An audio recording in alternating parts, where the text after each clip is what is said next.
देखिए अगर दो पदार्थ आपस में मिलता है तो उसे संयोजी अभिक्रिया कहते हैं। अगर दो पदार्थ आपस में मिलकर एक पदार्थ का निर्माण करता है, दो पदार्थ आपस में मिलकर एक पदार्थ का निर्माण करता है तो उसे संयोजन अभिक्रिया कहते हैं। और दो पदार्थ मिलकर मतलब एक पदार्थ मिलकर आपस में टूटकर दो पदार्थ का निर्माण करता है, एक पदार्थ टूटकर दो पदार्थ का निर्माण करता है तो उसे वियोजन अभिक्रिया कहते हैं। वियोजन अभिक्रिया किसे कहते हैं? एक पदार्थ टूटकर दो पदार्थ का निर्माण करता है।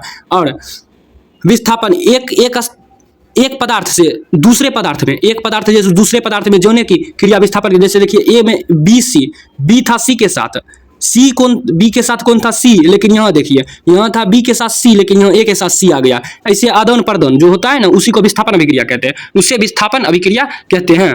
अगर एक जगह हो तो उसे विस्थापन या एकल विस्थापन कहते हैं, और दोनों जगह हो जाए तो उसे द्विविस्थापन अभिक्रिया कहते हैं। जैसे यहाँ देखिए ए के साथ बी था तो यहाँ आ गया सी के साथ बी, और सी के साथ डी था तो यहाँ आ गया ए के साथ डी, तो इसे द्विविस्थापन कहते हैं। इसे क्या कहते हैं? द्विविस्थापन कहते हैं।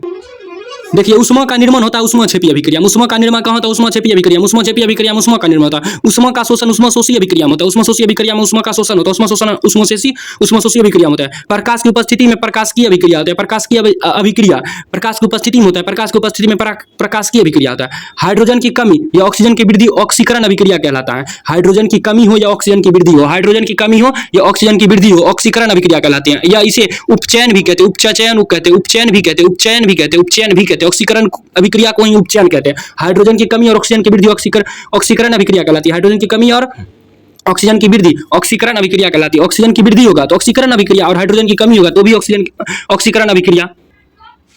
हाइड्रोजन की वृद्धि और ऑक्सीजन की कमी अवकरण अभिक्रिया, अवकरण अभिक्रिया, अवकरण अभिक्रिया, अवकरण अभिक्रिया, अवकरण अभिक्रिया, या इसे अपचयन भी कहते हैं, या इसे अपचयन भी कहते हैं। हाइड्रोजन की वृद्धि और ऑक्सीजन की कमी अवकरण अभिक्रिया। देखिए ऑक्सीजन की अगर कमी होगा तो अवकरण अभिक्रिया, और हाइड्रोजन की वृद्धि होगा तो भी अवकरण अभिक्रिया होगा। इसे अपचयन भी कहते हैं, इसे अपचयन भी कहते हैं। ऑक्सीकरण और अवकरण दोनों होगा तब रेडॉक्स होगा, मतलब हाइड्रोजन की वृद्धि भी होगा और ऑक्सीजन का वृद्धि भी हो जाएगा, या ऑक्सीजन की कमी भी होगा तो साथ में हाइड्रोजन की भी कमी हो जाएगा, तो इसे कहते हैं रेडॉक्स अभिक्रिया। मतलब ऑक्सीकरण की घटना और अवकरण की घटना दोनों अगर एक ही अभिक्रिया में हो तो उसे रेडॉक्स अभिक्रिया कहते हैं। अवक्षेपण का निर्माण, अवक्षेप अभिक्रिया में अवक्षेपण का निर्माण होता है। अवक्षेप अभिक्रिया में अवक्षेपण का निर्माण होता है। अवक्षेप अभिक्रिया में अवक्षेपण का निर्माण होता है। अवक्षेप अभिक्रिया में अवक्षेपण का निर्माण होता है।